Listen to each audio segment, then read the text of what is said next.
రైతు బీమా మనది ఉన్నదా లేదా ఎవడు తెలుస్తలేదా?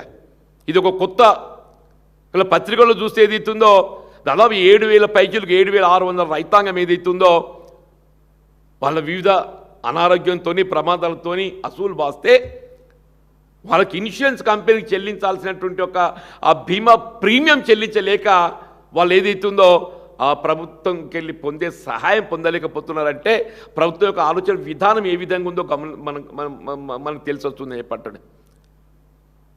ఇదంతా చూస్తుంటే రాబోయే కాలంలో రైతు బీమాని ఏ విధంగా ఎగ్గొట్టాలనే కుట్ర ప్రభుత్వం చేస్తున్నట్టు కనబడుతుంది. రైతు బీమాని ఏ విధంగా కనుమరుగు చేయాలి, ఇది కేసీఆర్ గారు ఆరంభింపజేసిన పథకం కాబట్టి దీన్ని ఏ విధంగా కనుమరుగు చేయాలనే కుట్ర ఇలా రేవంత్ రెడ్డి గారు చేస్తున్నట్టు కనబడుతున్నది.